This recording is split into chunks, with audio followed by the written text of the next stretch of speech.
ഇപ്പോഴത്തെ കുറച്ച് നാളായിട്ട് നമ്മുടെ ദിവ്യ എസ് അയ്യറിനെ പറ്റി വലിയ വിമർശനങ്ങളും വിവാദങ്ങളും ഒക്കെയാണ്. പലപ്പോഴും ഒരു പദവിക്കപ്പുറം ഈ രാഷ്ട്രീയ പ്രേരിതമായിട്ടുള്ള രാഷ്ട്രീയ നിലപാടിലേക്ക് മാറുന്നു എന്നുള്ളതായിരുന്നു വിവാദങ്ങൾ. ഇപ്പോൾ അടുത്തതായിട്ട് ദിവ്യയ്ക്ക് ഒരു കുരുക്ക് വീണിരിക്കുകയാണ്. കളക്ടറായിരിക്കുക, വർക്കലയിൽ കളക്ടറായിരിക്കുന്ന സന്ദർഭത്തിൽ ഒരു സർക്കാർ പ്രോപ്പർട്ടി സ്വകാര്യ വ്യക്തിക്ക് പതിപ്പിച്ച് നൽകി എന്നുള്ളതുമായി ബന്ധപ്പെട്ട ഒരു കേസ് വിജിലൻസ് അന്വേഷണം ആവശ്യപ്പെട്ടുകൊണ്ടാണ് ഇപ്പോൾ ഒരു കേസ് പോയിരിക്കുന്നത്. ഒരു കുരുക്കല്ലേ, കുരുക്ക് വീഴാൻ പോവുകയല്ലേ? കുരുക്കാണെങ്കിലും ഇത് പരാതി നൽകിയിരിക്കുന്നത് VS അച്യുതാനന്ദൻ്റെ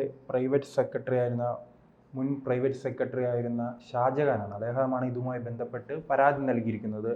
സൂചിപ്പിച്ചതുപോലെ തന്നെ വർക്കലയിലാണ് ഈ ഒരു സ്വകാര്യ വ്യക്തിക്ക് സർക്കാർ ഭൂമി പതിച്ചു നൽകിയത്. ഇതുമായി ബന്ധപ്പെട്ടാണ് വിജിലൻസിൽ പരാതി നൽകിയത്. ഇതുമായി ബന്ധപ്പെട്ട് കൂടുതൽ അന്വേഷണങ്ങളെല്ലാം വലിയ രീതിയിൽ തന്നെ നടന്നു വരുന്നു. അങ്ങനെ അന്വേഷണം ഉണ്ടായാലും സംസ്ഥാന തലത്തിൽ അങ്ങനെ ഒരു അന്വേഷണം ഉണ്ടാവുകയാണെങ്കിൽ ദിവ്യ എസ് അയ്യരെ തൊടാൻ കഴിയില്ല. കാരണം നമുക്കറിയാമല്ലോ, ഈ ദിവ്യ എസ് അയ്യരുടെ ഭർത്താവ് കോൺഗ്രസ്സുകാരനാണ്. പക്ഷേ കോൺഗ്രസ്സുകാർക്കൊന്നും ദിവ്യ എസ് അയ്യരെ ഇപ്പോൾ കണ്ടുകൂടാ. കാരണം എന്താണ്? ഇപ്പോൾ CPM പ്രവർത്തകരെയാണ് ഇപ്പോൾ ദിവ്യ എസ് അയ്യരെ വലിയ രീതിയിൽ പുകഴ്ത്തിക്കൊണ്ട് നടക്കുന്നത്. സമൂഹ മാധ്യമങ്ങളിൽ ദിവ്യ എസ് അയ്യർക്ക് ഏറ്റവും കൂടുതൽ പ്രൊമോഷൻ നൽകുന്നത് സൈബർ പോരാളികളായ CPM-ന്റെ സൈബർ പോരാളികളാണ്. അവർ ഇപ്പോൾ വീണ ജോർജിനോ മറ്റ് CPM നേതാക്കൾക്കോ പാവം ശ്രീമതി ടീച്ചറിന് പോലും ഇത്രയും വലിയ പ്രൊമോഷൻ നൽകാറില്ല. ദിവ്യ എസ് അയ്യർ ഇപ്പൊ വിഴിഞ്ഞം തുറമുഖത്തിന്റെ ഉദ്ഘാടനവുമായി ബന്ധപ്പെട്ട് ഈ റീലുകൾ ഇടയ്ക്കൊക്കെ ദിവ്യ ചെയ്യും. ചില നല്ല കവിതകളൊക്കെ ഇപ്പൊ അതുമായിട്ട് ബന്ധപ്പെട്ട ഒരു കവിതയൊക്കെ ചൊല്ലി.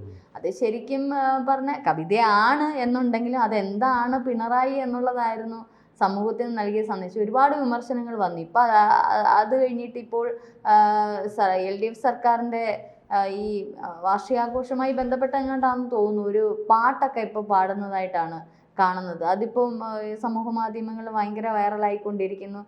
LDF സർക്കാരിനെ കുറിച്ചാണ് പാടുന്നത്. പക്ഷെ എനിക്കതിൽ പരാതിയുണ്ട്. കാരണം മുൻപ് തിരുവാതിരയുമായി ബന്ധപ്പെട്ട ഒരു ഗാനം ഉണ്ടായിരുന്നല്ലേ, കാരണഭൂതൻ, നാട്ടിലെങ്ങും പിണറായി വിജയനെ കുറിച്ച്. അങ്ങനെ ഒരു പിണറായി വിജയനെ കുറിച്ചുള്ള ഒരു പാട്ടായിരുന്നു ആവശ്യം. അതെന്തായാലും അവർ എനിക്ക് പലപ്പോഴും തോന്നുന്നു അവർക്ക് അവരുടെ ഒരു പദവിയുണ്ട്. ആ പദവിക്ക് അപ്പുറം അവര് നിൽക്കുന്ന രാഷ്ട്രീയ ഒരു കോമാളിയായിട്ട് അവർ പോകുന്നു എന്നുള്ളതാണ് എനിക്ക് തോന്നുന്നത്. കാരണം ആ പദവി എന്തിനാണ് എന്നുള്ളത് അവർ പലപ്പോഴും മറന്നു പോകുന്നുണ്ട്. കാരണം രാഷ്ട്രീയം വേറെയാണ്, ഒരു കളക്ടർ അല്ലെങ്കിൽ അവരുടെ ചില പദവികൾ അത് പ്രത്യേകമാണ്. അപ്പം ഇത്തരത്തിൽ അവരുടെ നിലപാടിനെ, അവരൊരു സർക്കാർ ഉദ്യോഗസ്ഥയാണ്. അപ്പോൾ ആ ഒരു ഇതിൽ നിന്നും വ്യതിചലിച്ചുകൊണ്ട് സർക്കാരിനെ അനുകൂലിച്ച് അല്ലെങ്കിൽ ഒരു രാഷ്ട്രീയ പാർട്ടിയെ അനുകൂലിച്ചുകൊണ്ട് പോകുമ്പോൾ പലപ്പോഴും വിമർശനങ്ങൾ ഉയരും. അത് തെറ്റ് തന്നെയാണ്. അപ്പോൾ അവർ സ്വയം അവർ തന്നെ ഒരു കോമാളിയായി മാറുന്നതായിട്ടാണ് എനിക്ക് തോന്നുന്നത്. അവർ എന്ത് പറ്റി അവർക്കെന്നുള്ളതാണ് ഞാൻ ചിന്തിക്കുന്നത്. നേരത്തെ ഇങ്ങനെയൊന്നും ആയിരുന്നില്ല. ഇപ്പോഴും കുറച്ച് പിണറായി സ്തുതി കൂടുതലാണ്, അവർക്ക് പൂജ കൂടുതലാണ്. അപ്പോൾ അതിൻ്റെ ആവശ്യമൊന്നുമില്ല. അവർ പഠിച്ച് കളക്ടറായി, പിണറായി അല്ലല്ലോ കളക്ടറാക്കിയത്, അല്ലെങ്കിൽ അവർ ആദ്യം ഡോക്ടറായിരുന്നു. അപ്പോൾ അവരുടെ അച്ഛനും അമ്മയും കഷ്ടപ്പെട്ടാണ്, അല്ലെങ്കിൽ അവരുടെ അധ്വാനം കൊണ്ടാണ് അവർ പഠിച്ചത്. അപ്പോൾ രാഷ്ട്രീയം വേറെയാണ്. രാഷ്ട്രീയം ഒരു സർക്കാർ ഉദ്യോഗ തലത്തിൽ ഇരിക്കുമ്പോൾ ഒരിക്കലും ഒരു രാഷ്ട്രീയം പാടില്ല. രാഷ്ട്രീയം ഉള്ളിലാവാം, അത് പുറമേ പ്രകടിപ്പിക്കുന്നതാവരുത്. ഇപ്പം കൂടുതലും ദിവ്യ എസ് അയ്യർ ഈ പറഞ്ഞതുപോലെ വിവാദങ്ങളിൽ പെടുന്നത് സ്തുതിപാഠവുങ്ങളുമായിട്ടാണ്. അല്ല, ചേച്ചി പറഞ്ഞതുപോലെ തന്നെ അവർ പഠിച്ച് ഒരു IPS IAS ആയതാണ്. അപ്പോൾ IAS അങ്ങനെ ഒരു സർക്കാർ ഉദ്യോഗസ്ഥയ്ക്ക് നിഷ്പക്ഷത പാലിച്ചാലേ കഴിയൂ. അവിടെ ഇവരെ മുന്നിൽ കോൺഗ്രസ്സുകാരനും BJP-കാരനും കമ്മ്യൂണിസ്റ്റുകാരനും എല്ലാം ഒരേപോലെ കാണുക ഉള്ളതാണ്. കാരണം ഇപ്പോൾ കമ്മ്യൂണിസ്റ്റ് സർക്കാർ പോയാൽ അടുത്ത് വരാൻ പോകുന്ന കോൺഗ്രസ് സർക്കാരായിരിക്കുമ്പോൾ ഇവരെങ്ങനെയായിരിക്കും പ്രതികരിക്കുക? ആ രീതിയിലുള്ള ഒരു ചിന്താശേഷി ഇല്ലാതെയാണ് അവർ പ്രവർത്തിക്കുന്നത്. ചിലപ്പോൾ അത് പറഞ്ഞു മനസ്സിലാക്കാനുള്ള കഴിവ് ശബരിനാഥെങ്കിലും കാണിക്കണമെന്നാണ് ഒരു അഭ്യർത്ഥന. ശബരിനാഥ് അത് കാണിക്കേണ്ട കാര്യമില്ല. കാരണം ശബരിനാഥിനേക്കാൾ എഡ്യൂക്കേറ്റഡ് ആയിട്ടുള്ള ഒരു വ്യക്തിയാണ് ദിവ്യ എസ് അയ്യർ. അവർക്ക് സാമൂഹ്യ ബോധം എന്താണെന്നുള്ളതുണ്ട്, എന്താണ് രാഷ്ട്രീയ ബോധം, അവർ ചെയ്യുന്ന ജോലി എന്താണെന്നും അവർക്ക് ബോധമുണ്ട്. അപ്പം ഇത് ഒരു പക്ഷേ ഇപ്പം വീണ എങ്ങനെയായിരുന്നു? വീണ ഒരു മാധ്യമ പ്രവർത്തകയായിരുന്നു, പിന്നെ എങ്ങോട്ടാണ് പോയത്? മന്ത്രിയായിട്ട് LDF സർക്കാരിന്. ഇനി ചിലപ്പോൾ നാളെ ദിവ്യ എസ് അയ്യർ തൻ്റെ ഇത്രയും നാൾ കഷ്ടപ്പെട്ട പദവിയൊക്കെ ഉപയോഗിച്ച് ചിലപ്പോൾ കഴിഞ്ഞ തവണ അല്ലേ? അരുവിക്കരയിൽ ശബരിനാഥ് നിന്നോ? അങ്ങനെ നമ്മളൊരു മത്സരം കാണേണ്ടി വരുമോ എന്തോ. പക്ഷെ ഭാര്യയും ഭർത്താവും കോൺഗ്രസിന് തമ്മിൽ മത്സരം കാണേണ്ടി വരുമോ എന്തോ എന്നുള്ളത്. കോൺഗ്രസിനായി എനിക്ക് തോന്നുന്നു ശബരിനാഥ് ദിവ്യ ഇത്രയും ഒരു ഇതില്ലാണ്ട്, നിയന്ത്രണം ഇല്ലാണ്ട് പലപ്പോഴും ഈ പിണറായി സ്തുതികൾ നടത്തിക്കൊണ്ടിരിക്കുമ്പോൾ, മാത്രമല്ല അല്ല, പിണറായി സ്തുതി പ്രവർത്തകർ മാത്രമല്ല എല്ലാ നേതാക്കളെയും അല്ലെ, അതെ. രാധാകൃഷ്ണൻ അങ്ങനെ എല്ലാ നേതാക്കളുമായി ബന്ധപ്പെട്ട് അവർ ചെയ്യുന്നത് മുഴുവൻ കണ്ണടച്ച് സ്വീകരിക്കുകയാണ്. അവരുടെ വികസന പ്രവർത്തനങ്ങൾ പുകഴ്ത്തുകയാണ്. വികസന പ്രവർത്തനങ്ങൾ പുകഴ്ത്തേണ്ടത് ഉദ്യോഗസ്ഥരല്ല, ജനങ്ങളാണ്. ആ ജനങ്ങൾ പുകഴ്ത്തുക എങ്ങനെയാണ്? വോട്ടെടുപ്പിലൂടെയാണ് പുകഴ്ത്തുന്നത്, തെരഞ്ഞെടുപ്പിലൂടെ. അങ്ങനെ പിണറായി സർക്കാർ വലിയ വികസനം ചെയ്യുന്നു, ശരിയാണ്. അങ്ങനെയാണെങ്കിൽ എന്ത് ചെയ്യും? ജനങ്ങൾ അടുത്ത തെരഞ്ഞെടുപ്പിൽ അദ്ദേഹത്തെ വിജയിപ്പിക്കുക. അല്ലാതെ ഈ ഉദ്യോഗസ്ഥർ അതിനെക്കുറിച്ചൊന്നും അഭിപ്രായം പറയേണ്ട കാര്യം. ജനങ്ങൾ തന്നെ പറയാം. ഒരുപാട് കളക്ടർമാരെ കണ്ടിട്ടുണ്ട്. ഇതിപ്പോ സ്തുതി പാടുന്ന കളക്ടറിനെ ആദ്യമായിട്ടാണ് കാണുന്നത്. ഇത്തരത്തിലല്ലല്ലോ ഒരു സർക്കാർ ഉദ്യോഗസ്ഥർ. അത് അവരുടെ തന്നെ ഒരു പൊസിഷനെ ബാധിക്കുന്നു, അവരുടെ കരിയറിനെ ബാധിക്കും. ഇനി അവർക്ക് കരിയറിനേക്കാളും അപ്പുറം പാർട്ടിയാണ്, LDF ആണെന്ന് വലുതെന്നുണ്ടെങ്കിൽ ഇത് ഉപേക്ഷിച്ചിട്ട് അവർ പാർട്ടിയിൽ ചേരുന്നതായിരിക്കും ഏറ്റവും നല്ലത്. അതിൽ പ്രവർത്തിക്കട്ടെ, രാഷ്ട്രീയ പ്രവർത്തകയായി നിൽക്കട്ടെ. അവർ സർക്കാർ ഉദ്യോഗസ്ഥയാകുമ്പോൾ നിഷ്പക്ഷമായിട്ട്, അതായത് BJP വന്നാലും അല്ലെങ്കിൽ ഈ പറഞ്ഞോണം കോൺഗ്രസ് വന്നാലും കമ്മ്യൂണിസ്റ്റ് വന്നാലും ഏത് പാർട്ടിക്കാർ വന്നാലും എന്ത് വന്നാലും ഒരേപോലെ തന്നെ നിൽക്കണം. ഒരേപോലെ എല്ലാ പാർട്ടിക്കാരുടെയും, ഇപ്പം CPM-ന്റെ പാർട്ടി മീറ്റിങ്ങുകളിൽ മാത്രമല്ല കോൺഗ്രസിൻ്റെയും BJP-യുടെയും ഇടയിൽ അവരുടെ കാര്യങ്ങളിലും ചർച്ചകളും ഒക്കെ ഇവർ പോകേണ്ടതായിട്ടുണ്ട്.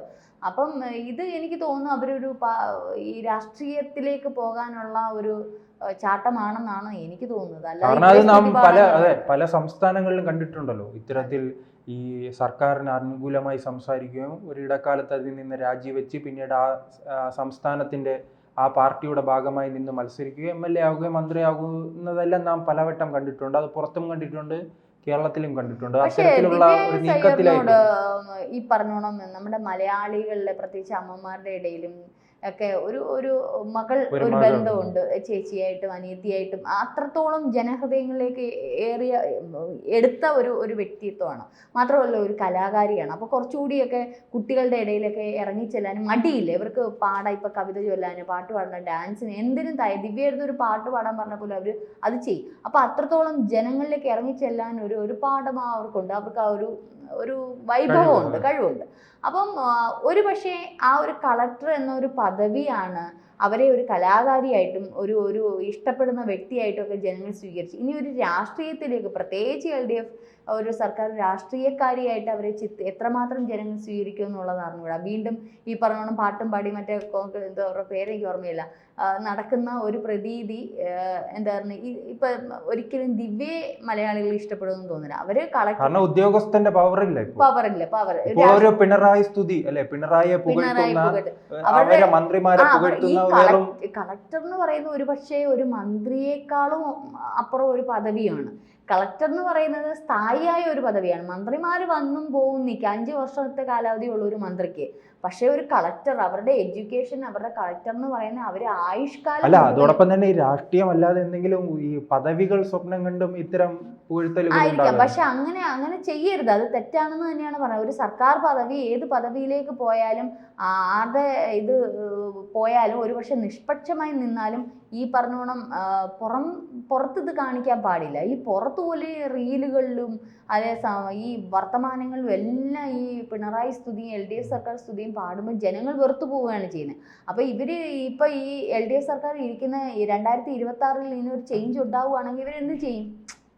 ഇപ്പൊ കോൺഗ്രസ് ആണ് ഭരിക്കാൻ വരുന്നത്. ചിലപ്പോൾ ഇവർ ഇരിക്കുന്ന ജില്ലകളിൽ ചിലപ്പോൾ ഈ പറഞ്ഞതുപോലെ BJP ആണെന്നുണ്ടെങ്കിൽ ഇവരെന്താണ് ചെയ്യുന്നത്? അപ്പം സർക്കാർ ഉദ്യോഗസ്ഥയുടെ നിലവിൽ ആ ഒരു നിലയിൽ തന്നെ നിൽക്കണം. അല്ലെങ്കിൽ ഇവരായിരിക്കും ഇവരുടെ കരിയറിനാണ് ബാധിക്കുന്നത്, അത് ബാധിച്ചുകൊണ്ടിരിക്കുകയാണ്. അപ്പം സൂക്ഷിക്കേണ്ടത് ഇവർ തന്നെയാണ്. എന്തായാലും ഇപ്പോൾ വിഴിഞ്ഞും ഈ ഒരു വർക്കലയിൽ ഈ പ്രോപ്പർട്ടിയായിട്ട് ബന്ധപ്പെട്ട കേസിൽ അവർ വീഴുക തന്നെ. ഇപ്പം ശ്രീത്ത് പറഞ്ഞ് വീഴാതിരിക്കുന്നില്ല. ഇപ്പം ഭർത്താവ് സഹായിച്ചാലും ഈ പറഞ്ഞതുപോലെ പിണറായി സഹായിച്ചാലും അവർ അത് തെറ്റാണ് ചെയ്തിട്ടുണ്ടെങ്കിൽ അത് കോടതിയിൽ തെളിയിച്ചേ മാറ്റാൻ പറ്റൂ. കാരണം ഒരുപക്ഷെ കോൺഗ്രസ്സുകാർ ഒരിക്കലും ഇവർക്ക് സൈഡ് നിൽക്കത്തില്ല.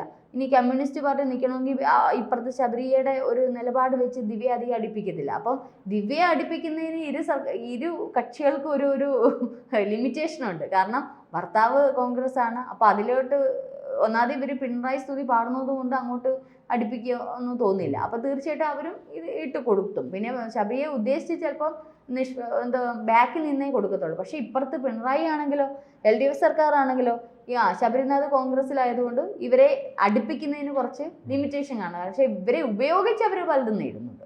സർക്കാർ ചിലപ്പോൾ രാഷ്ട്രീയ പാർട്ടിക്കാരും മറ്റുള്ളവർ ഇവരെ ഉപയോഗിച്ച് നേടുന്നുണ്ട്. പക്ഷെ അത് ഇവരെ അറിയുന്നില്ല. എന്തായാലും ഇവർക്ക് ഇപ്പോൾ ഒരു വല്ലാത്ത കുടുക്കിലേക്ക് തന്നെയാണ് പോകുന്നത്.